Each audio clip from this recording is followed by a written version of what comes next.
better? Thank you. Okay.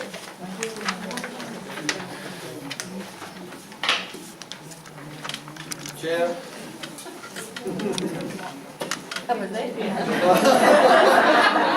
Professor Red.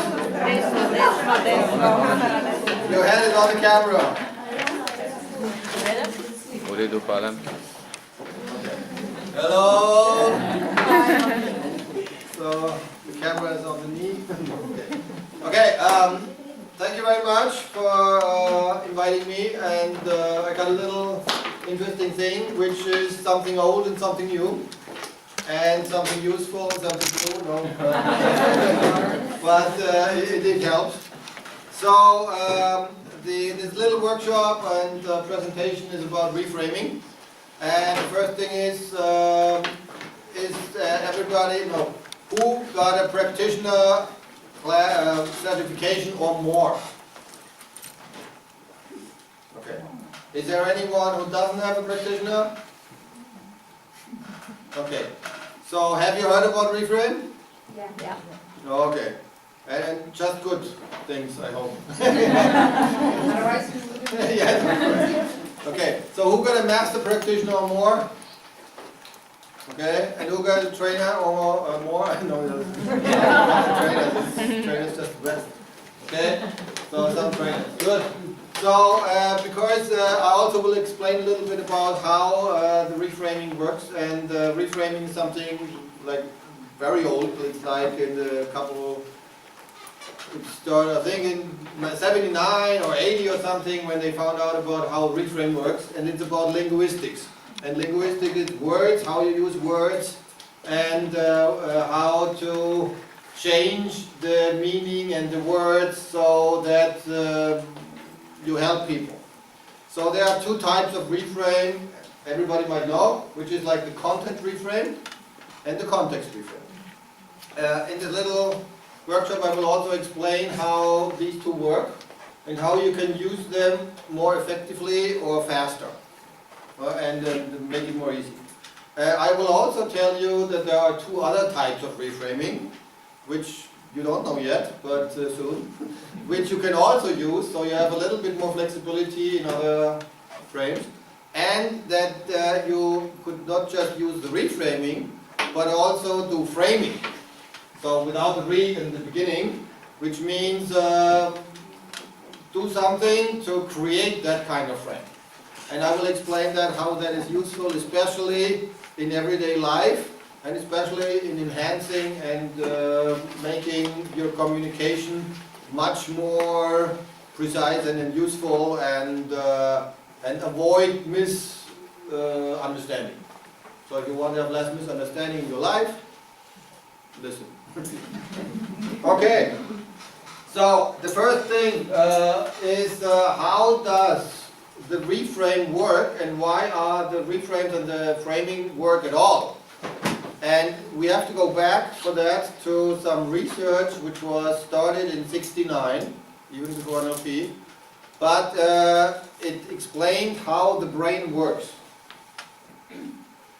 And the research, okay, this is a little direct, but the research is called the so-called split brain research. And the split brain research was started with Roger Sperry, who was a physician, and he was a brain surgeon and a brain medical researcher.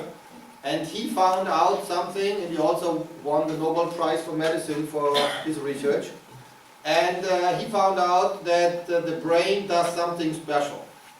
And I tell you a little bit about the research, and the research is quite important because it's also a little manual how we all communicate.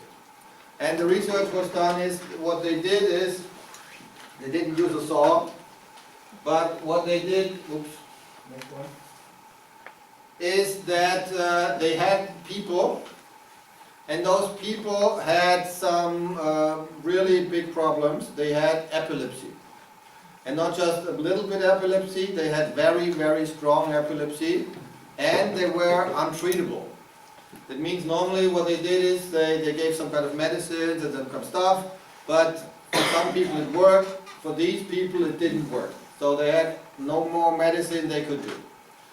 On the other hand, there are brain surgeons, and those brain surgeons, they have a way to, like all surgeons, my brother's a surgeon, my father was a surgeon, so surgeons have a way to deal with problems.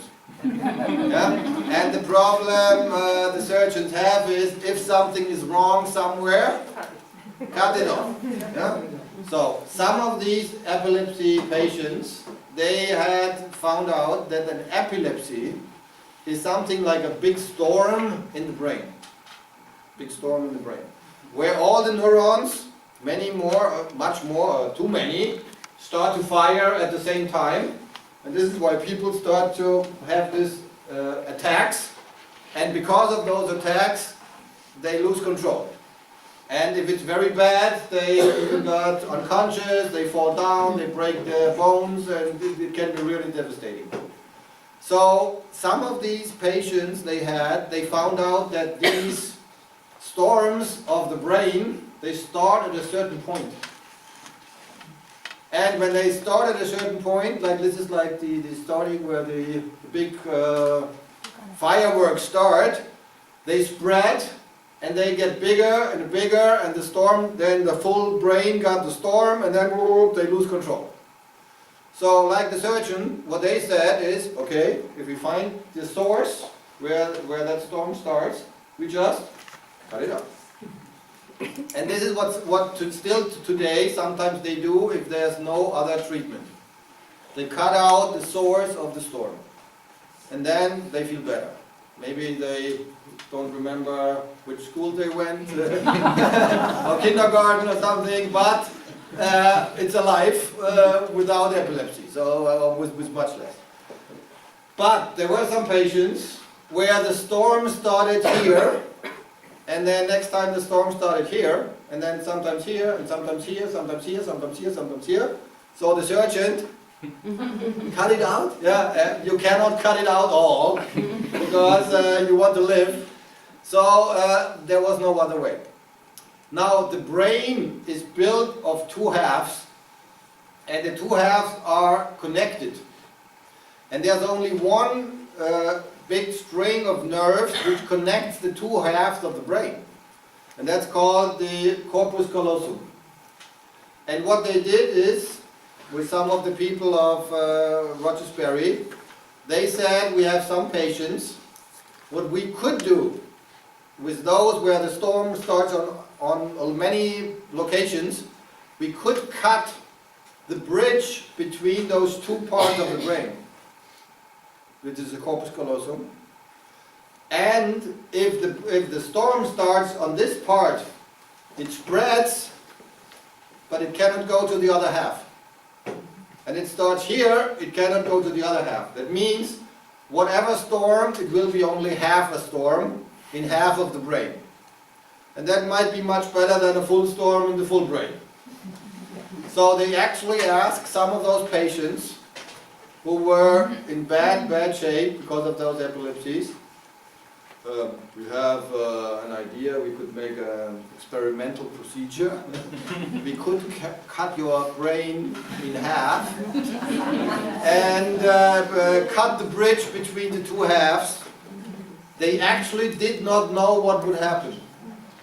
And they say, we cannot force you, but if you volunteer, maybe you try and have a better life afterwards.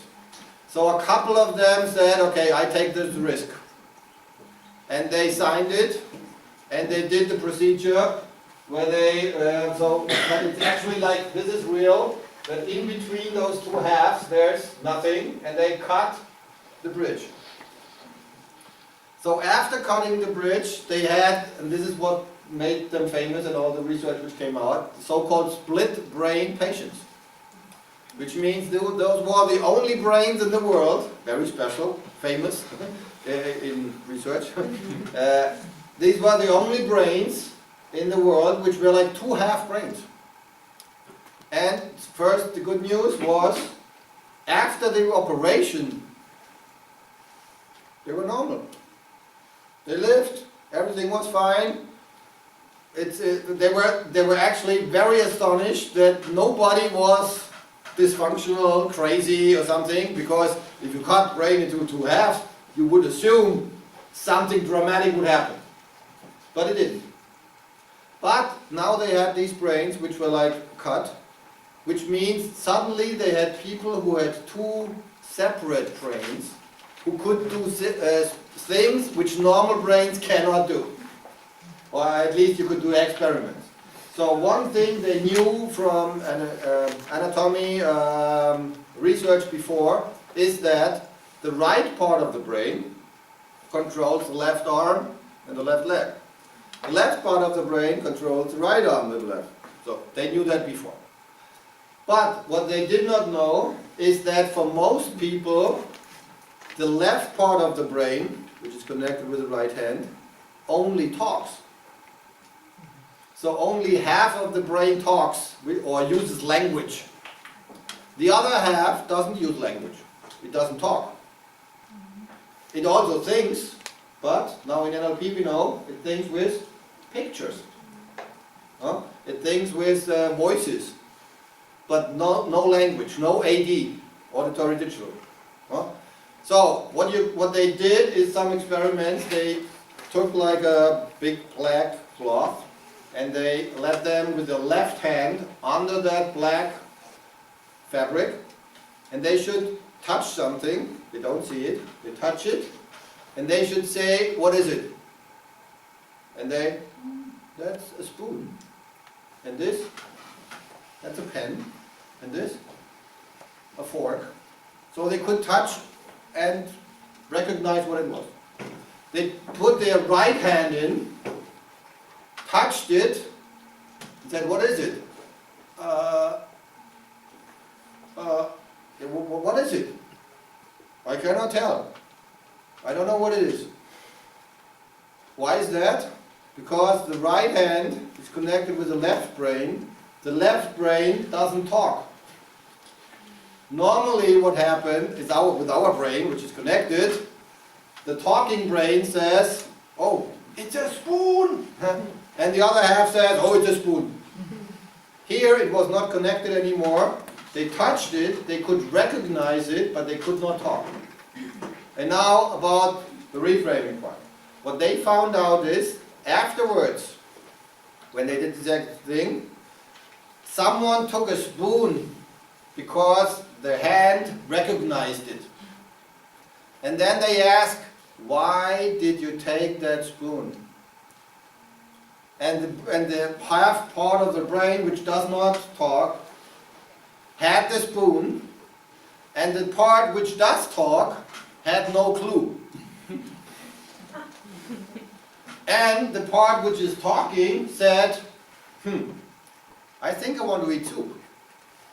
It must be soup. Because spoon, soup, must be soup. So, where is the soup? So, and they did a lot of other experiments, and what they found out is that the brain always needs to make sense. Which means, if it doesn't make sense, the brain creates fantasy to invent something that it makes sense. Because taking the spoon without a reason, without knowing, doesn't make sense. So, spoon? What could it be? Must be soup. Well, they did some other experiments where they showed one part of the brain pictures of a burning house or burning car. And one part of the brain saw that picture and was shocked. So the other part of the brain realized, ooh, I'm shocked. And then they asked, okay, why are you shocked? And the other part of the brain, which didn't see the picture, for the split brain, said, something, it must be something, it must be something. Oh, you looked with your bad eye at me. And or it was thunder. Or the brain invented stupid things to make sense. So this is one of the reasons why kids and everybody starts to ask a question. And which questions they like when they start talking with 3 years old? Why? Why? Exactly. Why is the school fly? Why do I have to do this? Why do I have to clean up my room? Why is this? So they always ask why, because the brain is wired to make sense. The brain always needs to make sense. And if you don't give it sense, it invents sense. So this is the basic why the reframe work. Now go to reframes. So what do reframes do? Reframes are linguistic, you do sentences, and we know there are two types of reframes.